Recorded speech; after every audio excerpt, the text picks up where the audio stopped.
ಸೌಟ್ ಹಿಡಿಯೋದಕ್ಕೆ ಸೀಮಿತವಾಗಿದ್ದಂತಹ ಕೈಗಳು ಇವತ್ತು ಎಲ್ಲ ಕ್ಷೇತ್ರದಲ್ಲೂ ಕೂಡ ಸಾಧನೆ ಮಾಡಿ ಸೈ ಎನಿಸಿಕೊಂಡಿದ್ದಾರೆ. ಆಧುನಿಕತೆ ಬೆಳೀತಾ ಹೋದಂತೆ ನಾವುಗಳು ಕೂಡ ಬದಲಾಗ್ತಾ ಯಂತ್ರಗಳ ಮೂಲಕ ನಮ್ಮ ಜೀವನವನ್ನು ಬದಲಾವಣೆ ಮಾಡ್ಕೊಂಡಿದ್ದೀವಿ.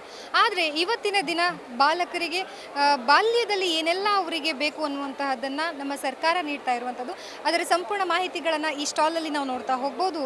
ಅಂತಂದರೆ ಕೇವಲ ಶಿಕ್ಷಣದಿಂದ ಮಾತ್ರ ಅಲ್ಲ, ನಮ್ಮ ಜ್ಞಾನದಿಂದ, ನಮ್ಮ ಕೌಶಲ್ಯದಿಂದ ಮತ್ತು ನಮ್ಮ ಕಲೆಯಿಂದ ಕೂಡ ನಾವು ಮನೆಯಲ್ಲೇ ಇರುವಂತಹ ವಸ್ತುಗಳ ಬಳಕೆಯ ಮೂಲಕ ಏನೆಲ್ಲ ತಯಾರಿ ಮಾಡಬಹುದು. ಕೇವಲ ಶಿಕ್ಷಣದಿಂದ ಮೂಲಕ ನಾವು ಏನು ಜಾಬ್ನ ಪಡಿಬೋದು, ಹುದ್ದೆಯನ್ನು ಪಡಿಬೋದು. ಆದರೆ ಇಂತಹ ಮನೆಯಲ್ಲಿ ಬಳಕೆಗೆ ಬರುವಂಥ ವಸ್ತುಗಳನ್ನು ಪಡೆದು ಇದನ್ನು ಹಾಳೆಂದು ಒಗೆದಿರುವಂತಹ ಪೇಪರ್ಗಳಾಗಿರ್ಬೋದು, ಬಳೆಗಳಾಗಿರ್ಬೋದು, ಉಲ್ಲನ್ ದಾರ ಆಗಿರಬಹುದು, ಇನ್ನು ಕಲರ್ ಸ್ಕೆಚ್ ಪೆನ್ಸಿಲ್ಗಳನ್ನು ಬಳಕೆ ಮಾಡೋದ್ರ ಮೂಲಕ ಈ ರೀತಿಯಾಗಿ ಮನೆಯ ಅಲಂಕಾರಿಕ ವಸ್ತುಗಳನ್ನು ತಯಾರಣೆ ಮಾಡಿರುವಂತಹದ್ದು. ಅಂದರೆ ಇವತ್ತಿನ ದಿನ ಮಕ್ಕಳಿಗೆ ಇದರ ಶಿಕ್ಷಣವೂ ಕೂಡ ಅತ್ಯವಶ್ಯಕತೆ ಇದೆ ಅನ್ನುವಂತಹದ್ದನ್ನು ತೋರ್ಕೊಡಿಸ್ತಾ ಇದ್ದಾರೆ. ಏನು ನಮ್ಮ ಮನೆಯ ಬಾಗಿಲುಗಳಿಗೆ ಅಲಂಕಾರಿಕ ವಸ್ತುಗಳನ್ನು ನಾವೆಲ್ಲ ಇವತ್ತು ರೆಡಿಮೇಡ್ ತೊಗೊಂಡು ಬರ್ತೀವಿ. ಆದರೆ ಇದನ್ನು ಹಿಂದೆ ಎಲ್ಲೋ ಅಂದಿನ ಕಾಲದಲ್ಲಿ ನಾವೆಲ್ಲವೂ ಕೂಡ ಮನೆಯಲ್ಲೇ ರೆಡಿ ಮಾಡ್ತಾ ಇದ್ದೆ. ಹೆಣ್ಮಕ್ಳು ಮನೆಯ ಕೆಲಸ ಆದ ಬಳಿಕ ಈ ಎಲ್ಲವನ್ನು ಕೈ ವಸ್ತುಗಳನ್ನು ಸಿದ್ಧಪಡಿಸ್ತಾ ಇದ್ರು.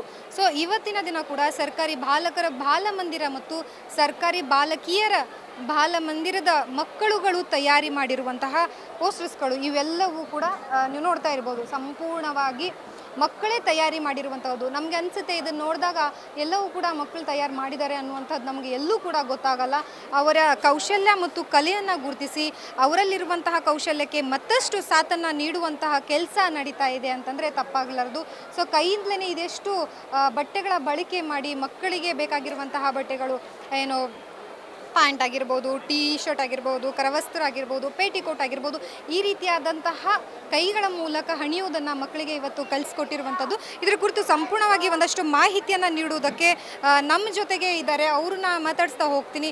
ಸರ್, ಈಗಾಗಲೇ ನೀವು ಇದೆಲ್ಲವನ್ನು ಕೂಡ ನಿಮ್ಮ ಮಕ್ಕಳು ಮಾಡಿರುವಂಥದ್ದು ಅಂತ ಹೇಳಿದ್ರಿ. ಸೊ ಹೇಗೆ ಅನ್ನಿಸ್ತಾ ಇದೆ ಸರ್? ಮೇಡಮ್, ತುಂಬ ಖುಷಿ ಆಗ್ತಿದೆ. ಇಲ್ಲೇನಂದರೆ ಬಾಲಮಂದಿರದಲ್ಲಿ ಮಕ್ಕಳು ಬಾಲಕಿಯರ ಬಾಲಮಂದಿರ ಮತ್ತು ಬಾಲಕರ ಬಾಲಮಂದಿರದಲ್ಲಿ ಇವು ಫ್ರೀ ಶಾಲೆಗೆ ಹೋಗ್ತಾರೆ. ಶಾಲೆಯಿಂದ ಬಂದ ತಕ್ಷಣ ಫ್ರೀ ಟೈಮಲ್ಲಿ ಇದು ಮಾಡಿಸುವಂಥದ್ದು ಕೆಲಸ ಮಾಡ್ತೀವಿ. ಮಕ್ಕಳು ಅಂತಂದರೆ ಈಗೆಲ್ಲ ಮೇಡಮ್ ಅಲ್ಲಿ ಬಂದಿರುವಂಥ ಮಕ್ಕಳು ಅಪ್ಪ ಅಮ್ಮ ಇಲ್ದಿರುವಂಥ ಮಕ್ಕಳು ಇರುವಂಥ ದೌರ್ಜನ್ಯಕ್ಕೊಳಗಾಗಿರುವಂಥ ಮಕ್ಕಳು ಇರ್ಬೋದು, ಅಂಥವಕ್ಕೆಲ್ಲ ಇಂಥ ಆ್ಯಕ್ಟಿವಿಟೀಸ್ ಎಲ್ಲ ಮಾಡಿಸ್ತಾ ಇರ್ತೀವಿ ಮೇಡಮ್. ಒಟ್ಟಾರೆಯಾಗಿ ಮಕ್ಕಳಿಗೆ ಕೇವಲ ಶಿಕ್ಷಣ ಮಾತ್ರ ಅಲ್ಲ, ಉದ್ಯೋಗ ಮಾತ್ರ ಅಲ್ಲ, ಅದರ ಜೊತೆಗೂ ಕೂಡ ಅವರು ತಮ್ಮ ಕೌಶಲ್ಯಗಳನ್ನು ಬೆಳೆಸ್ಕೊಳ್ಳೋದಕ್ಕೆ ತಮ್ಮ ತಮ್ಮ ಕೈಯಲ್ಲಿ ಇರುವಂತಹ ವಸ್ತುಗಳ ಬಳಕೆ ಮೂಲಕ ಏನೆಲ್ಲ ಮಾಡಬಹುದು ಆ ಎಲ್ಲವನ್ನು ಹೇಳ್ಕೊಡೋದಕ್ಕೆ ಮುಂದಾಗಿರುವಂತಹದ್ದು. ಕ್ಯಾಮ್ರಾ ಪರ್ಸನ್ ಸೂರ್ಯಪ್ರಕಾಶ್ ಜೊತೆ ಲಕ್ಷ್ಮೀ ಬಾಗಲಕೋಟೆ, ಅಶ್ವವೇಗ ನ್ಯೂಸ್, ಬೆಂಗಳೂರು.